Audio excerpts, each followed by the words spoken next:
everybody. Thank you for joining us tonight. I'm Jody Kiesner. I am the editor-in-chief of the Linden Review, and we are so pleased that you have joined us to celebrate the launch of issue 4. The Linden Review is a biannual online journal produced by faculty and students in English, the English Master's Program, low residency MFA, and medical humanities programs at the University of Nebraska, Omaha. And I need to thank the College of Arts and Sciences, the English department, and especially the Creative Nonfiction program at UNO for their support.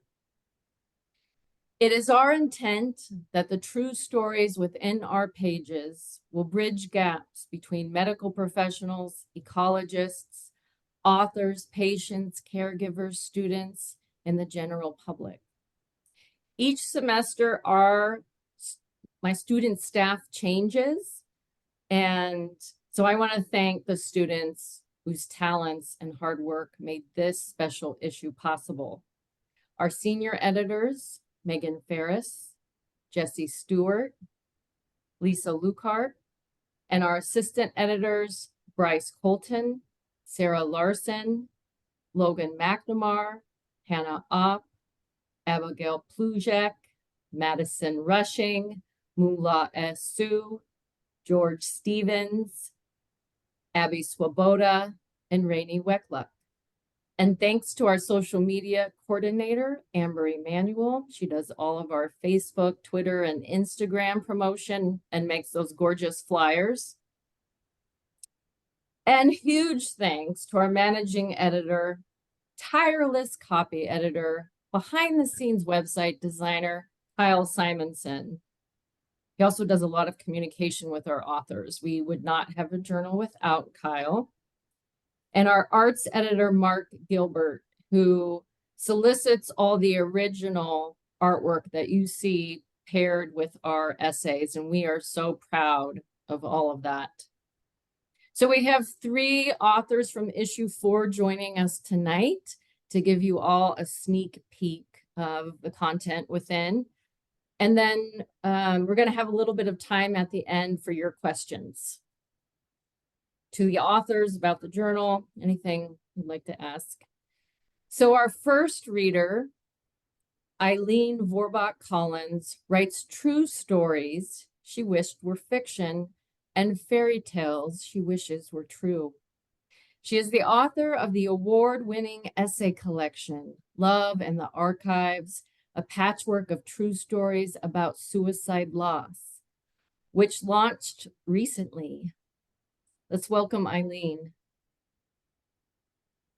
Thank you so much. I'm really glad to be here, and I have to say, I'm in a situation right now that I just mentioned where my husband just spent the night in the hospital after a hip replacement.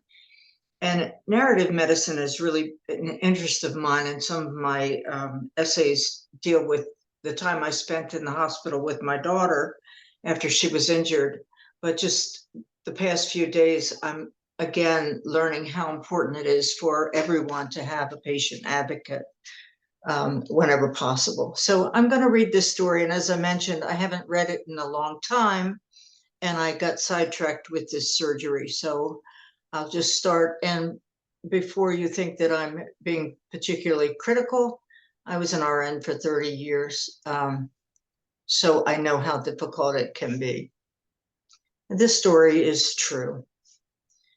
I've been here on this gurney for an hour. The red non-skid socks are warm.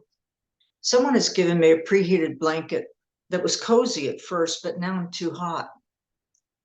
My clothes are in a plastic bag, and the bracelet that tells the hospital staff who I am is fastened to my wrist. I wouldn't mind the weight, but the background noise and flickering lights in the busy pre-op area have turned my nagging little no food or caffeine after midnight headache into an evil throbbing thing like the like the migraines I used to get years ago when my children were young. A hive of medical personnel rushes from one curtained cubicle to the next, bagging up clothes, starting IVs, taking vital signs. I'm all set and left alone now. Every sing-songy voice is an explosion of sound, an octave too high. Finally, I'm being wheeled to surgery, and suddenly everyone's in a hurry, getting me set up for what I'm told will be light sedation. Here's the oxygen tubing with the toxic smell of plastic. It's so cold in here. I answer their staccato questions: name, date of birth, left carpal tunnel release. What seems like seconds later, someone is shouting at me. She's angry because I won't do what she tells me. I won't take a deep breath. I won't open my eyes. I shake my head no. I'm frantic. The sedative hypnotic has sliced through the veil, and my daughter, here in this in-between place, is about to talk to me. I'm making tea the way she likes it, with lots of milk and a little sugar.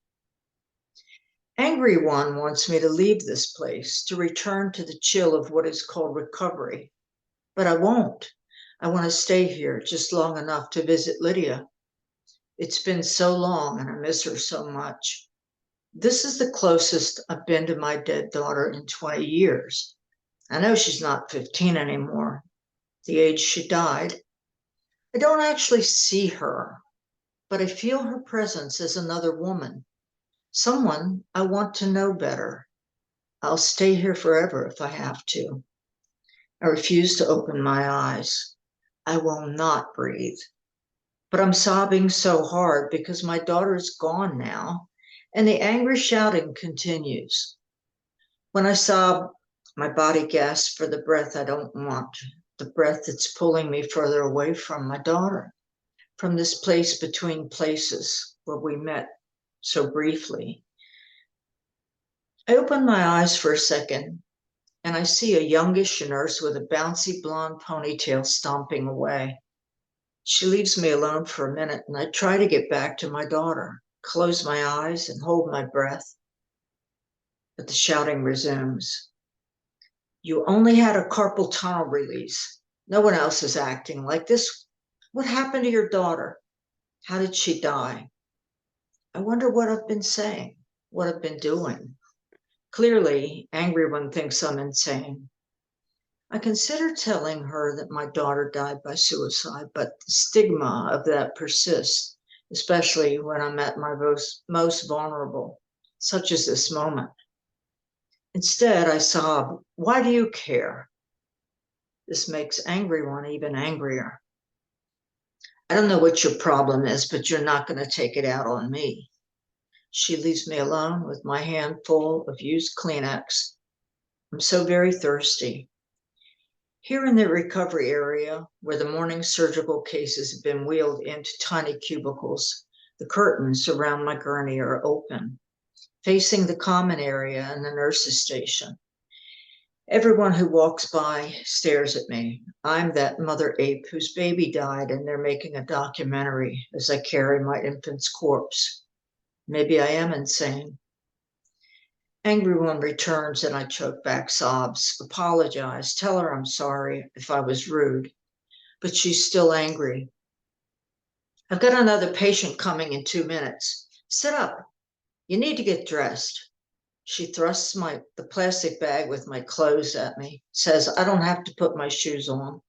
I can just wear these non-skid socks the nice nurse in the pre-op area gave me. I need to use the bathroom, and I'm feeling unsteady, but she just points. I make it, swaying.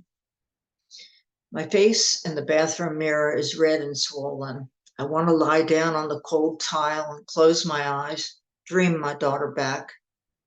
Unlike those rare, precious dreams I've had over the years where I visit that ethereal place where my daughter lives, there's no recapturing the moment this time. The doorway between our worlds, opened by the drug, has been slammed shut. The veil is already knitting itself back together. Soon there'll be no trace of the severed threads. The bathroom floor is cold, and I have no blanket to wrap myself in, with my nebulous daughter who flashed like a supernova through my world. My sadness is heavy. pushing down on my shoulders, keeping me from raising my head and looking forward. I see my red socks, but I don't know where they came from. If only I could have woken up just a bit more slowly. The surgery was so quick. Maybe the drugs didn't have time to clear my body. Whatever effect they were having on my brain is still happening. Where am I? The surgery was minor, laparoscopic, not even a stitch needed in my wrist. Yet I've been cracked wide open. I run my fingers over my sternum, expecting to feel wires holding it in place, protecting my heart. As I splash cold water on my face, I think about the religions I've tried on over the years that were a bad fit.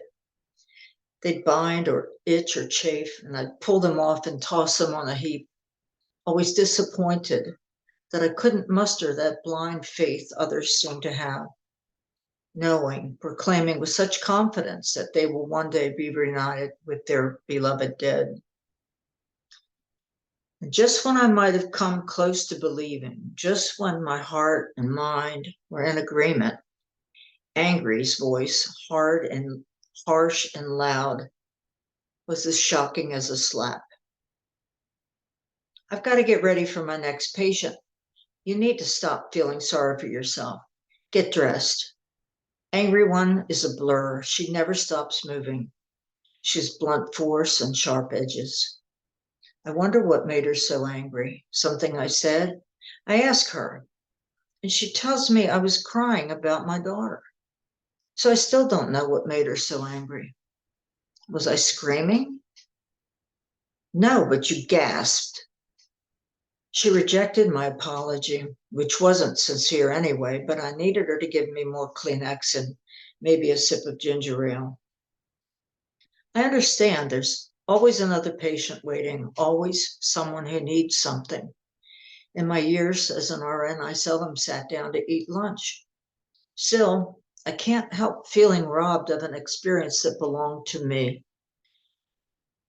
With falls being one of the most common adverse events in hospitals, why not have a step-down recovery area where patients, under the watch of trained ancillary staff, could awaken more slowly? No slapping allowed, verbal or otherwise. Since I've been deemed ready to wobble on rubber legs to the bathroom and have come out standing, I'm ushered into a waiting wheelchair and escorted to the parking lot where my husband waits in the car to drive me home. The person pushing the chair and helping me into the car is the kind nurse from pre-op who was so attentive. I remember now. He's the one who gave me these warm red socks that may have kept me from slipping on the cold tile in the bathroom. I'm still crying, and he is so kind. That's a mean one you've got there, I tell him. I'm slurring my words a bit, but he understands. Yeah, tell me about it, he says. And I feel validated. In the car, my husband asks if I'm okay. I wail something about Lydia, drool on my shirt, fall asleep. The surgery center calls my husband's cell when we're almost home. Tell him I've left my shoes. No, I don't want to turn around. I'll get them another time. Now I want only to go home, to get into bed and pull the covers over me, to try to get back to that threshold where my daughter is more than a memory, where she's 3 years old and I've woken her from a summer nap to show her a huge toad on the patio. In a photograph, she's cradling that toad in both hands, and her smile is radiant. Where she's 7 and loves ballet and softball and has a brownie sash covered in badges. Where she's 10 and has pet rabbits and wins a first place trophy at the state fair for her book of hours. And yes, where she's 12 and 13 and 14 and so brilliant and sensitive, so troubled, so filled with rage and despair, yet sometimes so funny. Her acerbic wit cutting to the bone, but still with the power to make me laugh. After Lydia died, I used to sleep with her baby blanket, a ragged piece of pink satin she'd once loved. hoping to dream of my daughter, hoping for a message. I once stuffed a piece of that blanket under my shirt and went to hear a well-known medium shelling out money I could ill afford for airfare and hotel and the ticket of admission. The large conference room was packed with others hoping for connection. I'd hoped the blanket remnant would be a magnet, drawing my daughter to me. It didn't work. I guess she didn't need it anymore. Maybe she didn't need me anymore. And though my daughter was never an adult in my physical world, here in this post-operative, mind-altered, in-between place, she's a woman. How I long to know her, to sit with her in the shadows between our worlds just for a while. Oh God, how I long to know her. I go home and crawl into bed, still wearing the now very dirty non-slip socks. My rationale, if I had any interest in being rational, would be that since I was wearing them when I last saw her, maybe the socks will help Lydia find her way to me. If only to say something outrageously funny about the damn socks, something that will make me laugh until it hurts, so I'll know the anesthesia has worn off and I'm fully back in the world. Something so outrageous, I'll know it could only have come from her. In the months since my surgery, I've read a few academic papers on anesthesia, mechanism of action, emergence delirium, alpha 5 GABA A receptors. I don't understand the language or the Rorschach tests of the graphs and figures, the daisy chains of chemical compounds. How surgeons can open us up, put their hands and instruments inside of us, stitch us back together, all while we've left the room, safe from the memory of any sensation. It'll always be a mystery to me. I ponder the magic of anesthesia, how it wasn't that long ago.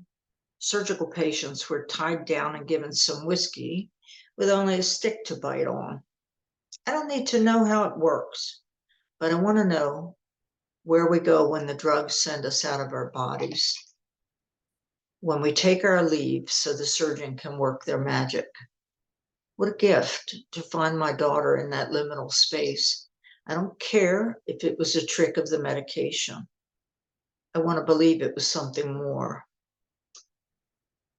Thank you.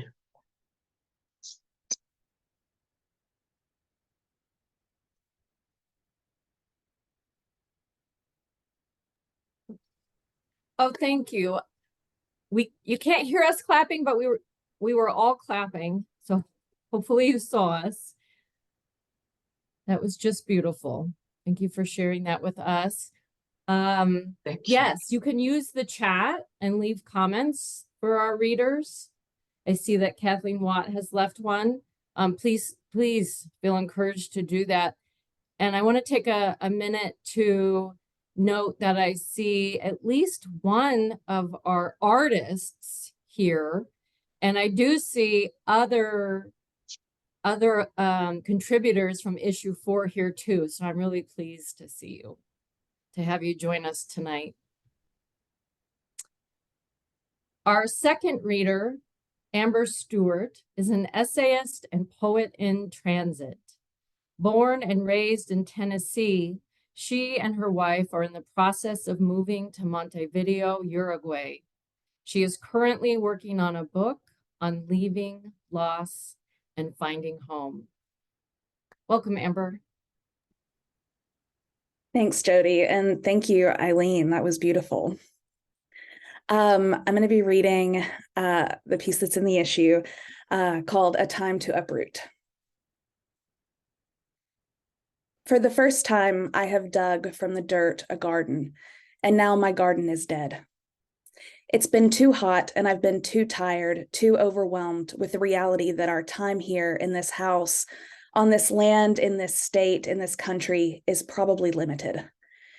This is not the queer liberation I dreamed of, where bodies exist to take up space, to assert their need to be vehicles of experience, to eat, to fuck, to rest indulgently, to run up excruciating hills and coast down the other side, to create life and cultivate pleasure, inflict pain, to reach out a hand and say, the borders of me meet the borders of you, and here we require no passport, no immigration papers. Come inside. Here, where our bodies meet, we transgress. Here, we are everything we need to be. But I am not there. Instead, I am in Tennessee, sitting in that interminable 2-week period between being and knowing in which direction my body decides its form. A week ago, my wife emptied a vial into me, and at the same time, our state's post-Roe trigger law went into effect, with no exceptions for the health of the mother, making our bodies a battleground with a potentially high casualty count. And I am split between the terror and joy of possibility. Every small cramp is an ectopic pregnancy. Every heightened scent is a home, family, and future previously unimagined. And yet, every time I log into my fertility app, which I decided to keep despite the security concerns, it reminds me that my body was not what the developers had in mind. It uses he pronouns for my partner. It tells me have sex, ignoring that our sex, while life-giving, is not life-creating. Instead, we order sperm from a cryobank in Virginia, and it arrives in a small vial in a liquid nitrogen container 100 times its size. My app reminds me to have sex every day of my fertile window, but here we have only one small vial, one chance this month. My wife uses gloves to extract it, and we kiss as we wait for it to thaw, both laughing nervously with the absurdity of it, and I wouldn't want it any other way. But in those 2 weeks, we begin to suspect we are on a timetable that is not our own. A drag ban passes that puts any gender nonconforming person on the street in danger, so I call my gyno to set up a consultation to discuss more intensive interventions for the next cycle. Her nurse tells me what my husband's role should be in an in-office insemination, not allowing me to interrupt to tell her that I do not have a husband, but a wife. She doesn't listen when I tell her that I don't really care how straight people do this, but to please tell me how I can make this work for me, my relationship. It is reiterated at every turn that in medical spaces, a binary is enforced. In this office, we have male and female, sperm and egg. It's required. And when we step into conversations about fertility, there's always questions. Who will carry? How and why did you decide? And because we've learned over the years to assume that we are never safe, I do not disclose that my wife is trans. I do not disclose that I had been thinking of buying trees for the backyard when Tennessee, our multi-generational home, began debating gender-affirming care bans for minors. I do not disclose that we're scared but almost certain that the legislation won't stop at policing children, that adults are next. I do not disclose that I no longer feel capable of committing to growing here, to continuing to water our roots. So I say to anyone who asks these questions that I've been having dreams about my mother. She's been dead for 20 years, but has appeared to me 3 nights in the last week. I say lineage. I say my mother's middle name would make a great name for a girl. I say connection through experience. I say I wish she were here. I hope I can remember mother as a verb. I hope that for my child, who both is and is not, that mother will not also become a word of trauma, pain, and loss, of longing for imagined futures where she could be here to hold my hand. My period arrives, and with the tenacity of a child who has never had to try to be successful, I call myself failed. My wife attempts to comfort me with statistics, but I am unable to accept the odds that perhaps nothing went wrong. I hold myself above statistics. I tell myself that I am not beholden to the laws of percentages of decaying eggs, that I could have gotten it right. But my body reminds me every day that I am beholden to its machinations. A pain in my hip keeps me from moving to release anxiety. A pain in my head makes it so I can't sleep at night, and my lower belly cramps with the weight of my uterine lining. The yard is overgrown, and there are paint chips on the walls that we haven't addressed since we moved into this house last March in preparation for expanding our family. And while we are mostly unpacked, every horizontal surface is scattered with a smattering of things displaced, as if we meant to remind ourselves of action stopped in the middle, or perhaps to simply take up the space women are usually denied. My breasts ache, and I already feel that I am failing as a mother, unable to keep my house clean, even before the introduction of another agent of chaos into the mix. I'm having competing visions at night before I go to bed. In one version, I carve out space for 3 raised beds in our backyard, right where the sun hits at the top of the hill. We plant indigenous fruit trees on the back of our property, and I carry a child with me while we pick peaches and apples, and I show them how to know when a blackberry is ready to eat. We have backyard chickens or maybe ducks, and my child and I, gather them in the mornings. I could then spend my days writing or painting furniture or listening to my child tell me stories. I think about which stories I will tell them, what parts of myself I would like them to know, how their other mother and I met, how they were born, how we chose our sperm donor because he looked like the men in both our families, how it was important that they fit in. And then there is the version where we no longer live in this house, where we have moved far away from our home because the government couldn't do enough to protect us. We buy a few acres not too far outside a yet unnamed but far away city, learn to speak another language, buy some chickens, and learn how to grow the crops that grow in our new borrowed home. I try not to feel homesick for my own Tennessee childhood. In this version, our child is a little more unclear to me. I don't know what parenting looks like for me here yet, much less in a place where we have no support system. But I do know that regardless of where we are, when I picture our future with a child, what I picture is outdoors. Because when I think of childhood, I do not picture the days spent cooped up in my mother's Nashville home, located on a street too busy to play on. Instead, I picture my summer spent on my grandparents' subsistence level farm, still dirty vegetables covering the kitchen table, hay bales perfect for jumping in the barn, a kiddie pool filled with a garden hose sitting on the back deck covered so my cousins and I wouldn't get even more sunburned. I haven't spoken to my grandparents since I told them I was marrying a woman. Another push to leave. I am recording these futures here because with each passing day, it becomes harder and harder to remember them, to hold them in sight when all I can see are blood work, test results, side effects, and dollar signs. And of course, there are several futures wherein we do not parent at all, where my doctor is not able to help my body overcome its shortcomings and we are unable to conceive. I recently learned that my hormone levels are all out of whack, that without the help of some high-dose medications, I will likely not be able to conceive at home with my wife. Instead, I will need to go on a cocktail of fertility drugs, FSH injections, trigger shots, and IUI inseminations. And this would be in addition to a number of other pills to address any number of body deficiencies that I have, a bad thyroid, insulin resistance, depression. In more ways than one, my entire future hinges on the pill case on my nightstand and the whims of Tennessee's Republican majority. So because I wanted to give these futures I envision a shot at fruition, I began my regimen, which has left me deeply depressed, irritable, bloated, and unable to concentrate on much of anything. And I still fail. My body fails me. I sit on my couch, my breast naked to the air, and watch TikToks teaching me how to clean, telling me that cleaning is morally neutral, assuring me over and over again that the fact that there are dishes in the sink and pet hair on the chairs does not make me or my wife a bad person, that we are not incapable of running a household or less worthy of being loved. But the next swipe brings another woman, her perfectly organized fridge and her effortlessly styled beach waves. And though I know that my feelings of inferiority, of failure to be the woman I was expected to be, are based on garbage patriarchal assumptions, it does not make them less pressing in the moment. And everywhere there are mothers and their wares. Targeted ads, perhaps picking up on my obsessive Google searches of how to tell if you're pregnant and early pregnancy symptoms, have started showing me a list of items that would star in any soon-to-be mother's registry. My social media algorithms have already started showing me parenting content. I now feel invested in the great debate between gentle and authoritarian parenting. We watch The Sandman and Lida experiences an otherworldly pregnancy. I go to the dentist and watch Friends on the overhead television while my cavity is filled, Ross singing to his ex-wife's pregnant belly and the one where the underdog gets away. And I find that I'm being carried into a universal narrative, becoming part of a story that is much bigger than myself. And yet it is a story which exists profoundly in my body, writing its first chapters in the bed as I lay with my wife, my hips elevated, erasing with each pregnancy test that comes back negative. My body is exhausted, and I don't know how much more I can ask it to go through.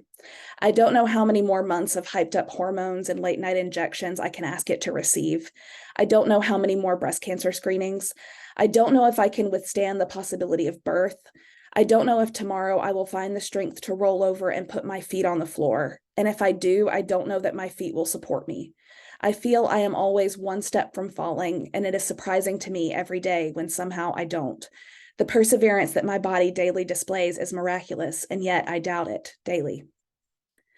I finish the last of a bottle of scotch and sip as time hurtles toward my next ovulation date, the midterms, the 2024 election.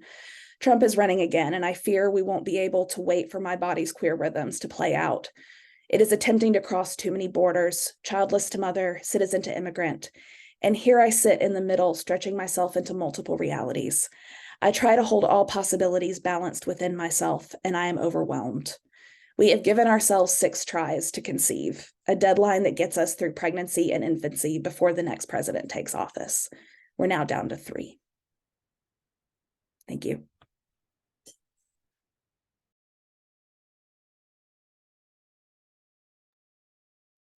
I'm going to echo what someone put in the comments earlier and say what a true pleasure it is to hear our authors reading their work aloud. They just come alive with a whole nother layer, and it really is such a pleasure. Thank you.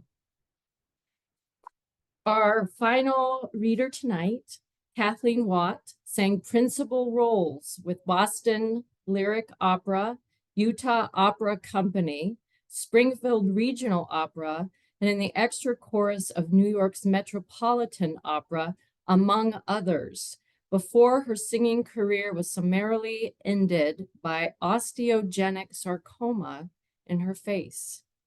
Since retiring from performing, she has written frequently on performing arts and cultural issues, including features, profiles, and essays.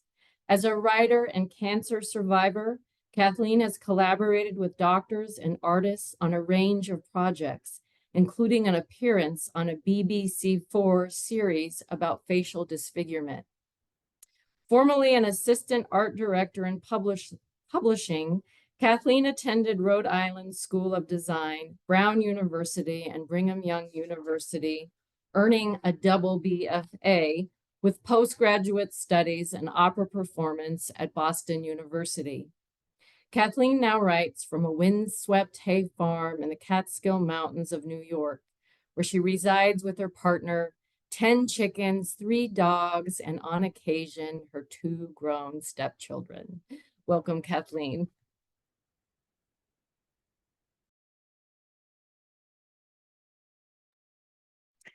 I really appreciate that long introduction. I don't think I submitted that, but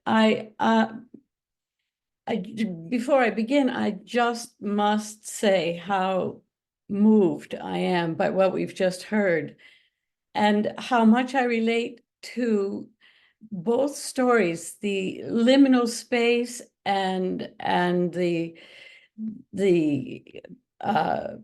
processes of getting from here to there. My story's quite different, in many ways exactly the same. So I'll skip the introduction and I'll just dive in. Any ordinary day in the hospital presents a constant stream of potential offenses, an opportunity to trespass personal boundaries. One day, in the wide-open multi-bed recovery room, subdivided by wavy walls of striped muslin, as I lay half reclining in a disoriented haze, one low, confidential sentence rose to my ears above the racket of skittering curtain hooks. "Honey, I'm a monster." I looked over to see the silhouette of a tall figure backlit by a fluorescent bed lamp, half hidden by the partitions between his cubicle and mine. He cupped the mouthpiece of a hospital phone close to his face, but I heard it. Hollow-throated, suppressed, breaking into a dry sob. His long torso buckled on the thin edge of his hospital bed. My eyes stung with his complaint, knowing neither the extent of his deformity nor to whom he spoke. And then I remembered my own disfigurement, and I had the time to lie there and think about it. When a patient loses his face to a predator like the Big C, he may feel prey to the surgeon's blade himself, even as the blade saves his life with a deft slice at his tumor, the tumor, and any features in the way. What's left of me now, he may think. Who am I anymore? Or I might as well be dead. Psychologist Nicola Rumsey, OBE, founder of the Center for Appearance Research at the University of West England, Bristol, writes, quote, "Disfigurement is initially a sort of bereavement, followed by a tremendous, almost overpowering sense of inadequacy and isolation." The battle for life may be waged in the craniofacial OR, but not won there in any conclusive sense. It continues into the tracheostomy ward, where the challenge is to rally patients like us, rescued from the brink of death, to take up devastated lives most of us are woefully unprepared to face. All that can be done has been done, and we're now disease-free. We're ugly, but no longer dying. Just ugly for life. As the drama of the life or death crisis subsides with recovery, the disease-free patient's road back is not only grueling, but also lonely. For scant prior experience prepares a patient to face what memoirist Lucy Greeley described as the deep, bottomless grief called ugliness. People fall apart in lots of ways, but when the wreckage is in the face, restoration to any meaningful aliveness depends as much on a surgeon's shamanistic insights and the quality of adjunct services as upon mere scalpel and stitch. The disfigured face is the most public of all faces, always on display, such that disfigurement may come to define a person's whole existence and persona, writes neurophysiologist Jonathan Cole. It is no comfort to know psychologists study disfigurement under a clinical entity called the Quasimodo complex. Quasimodo, the deeply empathic hunchback of Notre Dame, of whom Victor Hugo wrote, "Nowhere on earth is there a more grotesque creature." The human predilection for pleasing harmonies, even as experience everywhere veers toward disharmony, is universal and not unique to our own exhibitionist era. Thus, from the golden age of Greece to the golden age of Hollywood, beauty is virtue by equivalence. From Leonardo's Vitruvian Man to the Cosmo cover girl, to social media, to viral TikTok, physical beauty in the shape of its times signifies to all what is good and devoutly to be wished. In the United States of the gay 90s, for example, there arose an architectural reform movement called the City Beautiful, proposing to advance moral and civic virtue through municipal planning and urban beautification. That's a good thing. Accordingly, many American cities also passed ugly laws, some of which remained on the books through the Nixon administration. They went something like this: any person who is diseased, maimed, mutilated, or in any way deformed, so as to be an unsightly or disgusting presence, shall not therein or thereon expose himself or herself to public view. The more magnanimous municipalities designated discrete areas of color-coded blue benches for any such persons who might wish to take the air. The archetypes by which we measure each other and ourselves have deep roots, which do not die back within mere decades of disability theory or adventurist portraiture. Even in 2005, the New York Times could cite Canadian research concluding that parents take better care of pretty children than they do of ugly ones. The same New York Times article quotes a churlish scientist who spins outdated Darwinisms. He says, "There are a lot of things that make a person more valuable, and physical attractiveness may be one of them." Long after surgical improvements, one facially deformed man reported, I find myself so unattractive that I feel I should not be mixing with others. I feel as if I'm letting them down. I get nervous, and that makes them nervous. I give off bad vibes. For a time after my own cancer surgeries, I felt as bereft of my identity as I was of my voice. I could scribble my needs, issuing updates from behind my mask of stitches and steri-strips, but my face was unable to deliver the myriad mini movements that orchestrate our words, giving them life, personal meaning, identity, and I missed seeing my reflection in the faces of others. I began to lose track of myself, of my own subtexts. Of course, any mask fundamentally fulfills some proprietary etiquette. Hackneyed commonplace though it may be, come on, smile. This smarmy tip from chirping men has hounded women forever, an indictment and a veiled rebuke, however innocuous. Sadly, my own neutral expression has always been an unladylike glower, moody, preoccupied, disqualifying. Shapelier brows would fix me, I thought, as I sprang for my first tweezer at 13. Come on, smile, it can't be that bad.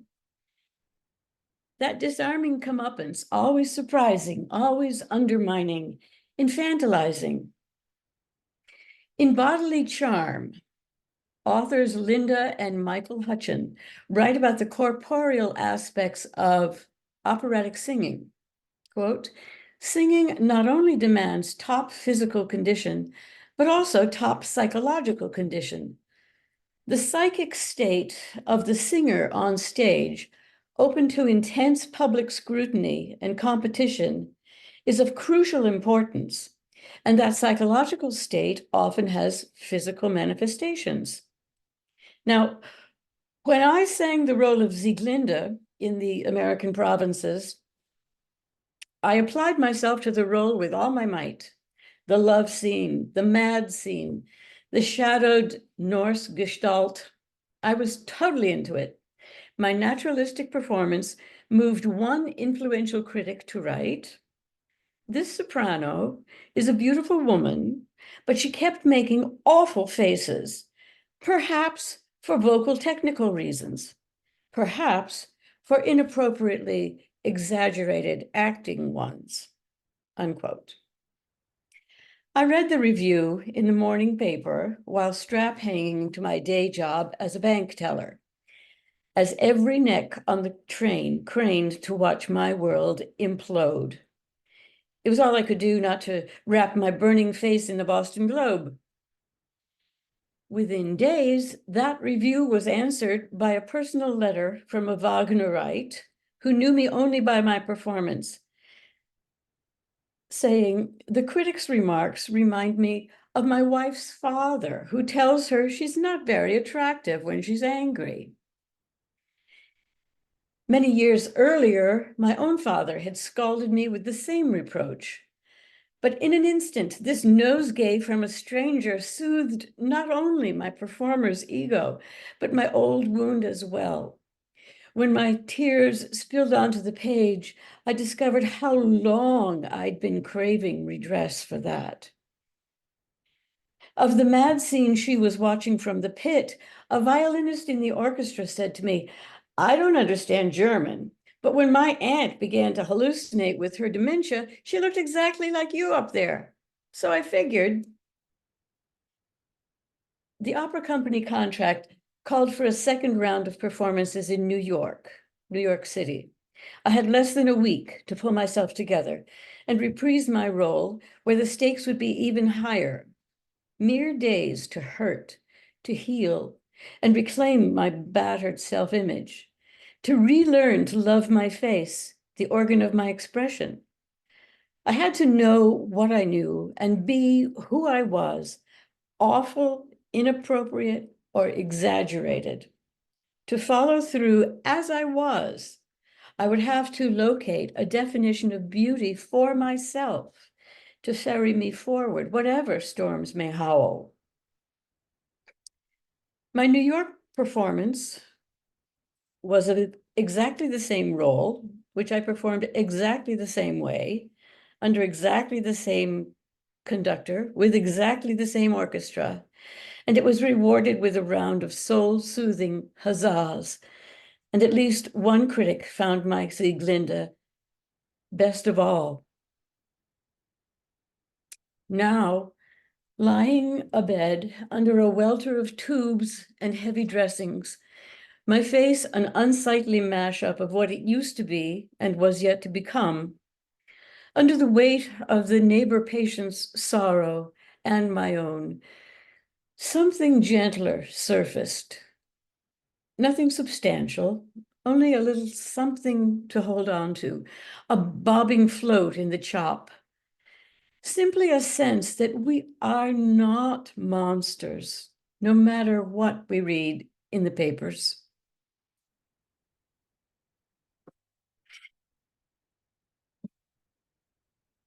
Thank you. Wow. I mean, the way you grade research and personal and the connections you make create such a profound experience.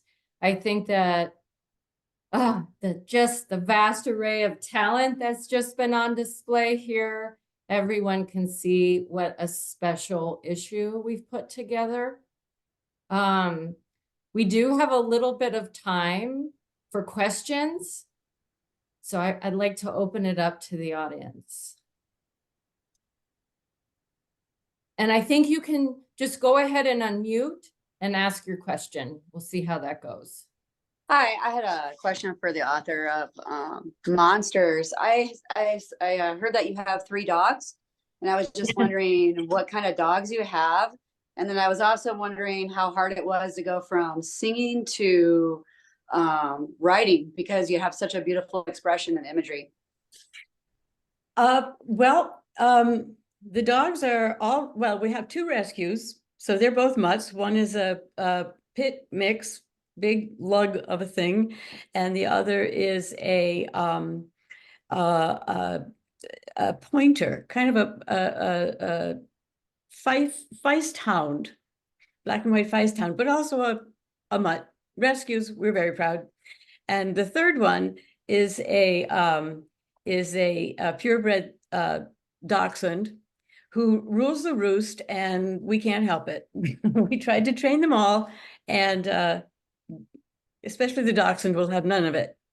And the other question about going from singing to writing, I'm often asked that, and I must say it was not the cold water bath that you might think. It was all of a piece. I was lucky that it was really a gift of grace that I didn't have to give it up all at once. For 2 or 3 years, I really thought that I'd be going back to singing. But it fell away gradually. And ultimately, the reason I couldn't go back to singing was because I'd been out of it too long. I was just out of the game. I was no longer the candidate that I once was.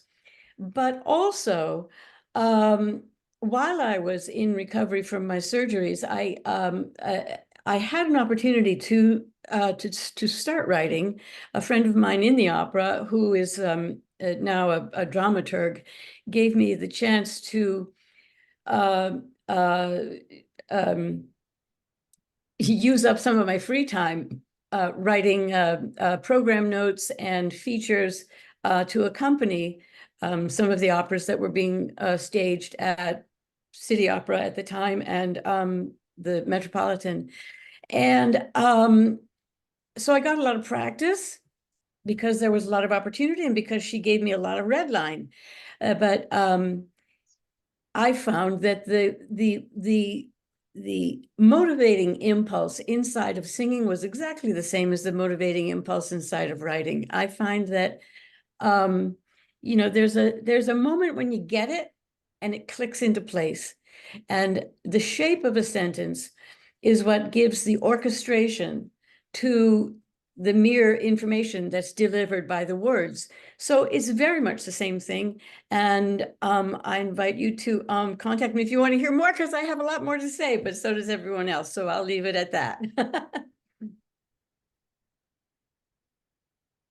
Hey, thank you so much. And tell your dogs I said hi. And I love the way you said that it was like how you orchestrated it with music. That was beautiful. So thank you so much. Oh, my pleasure. Thanks for the question.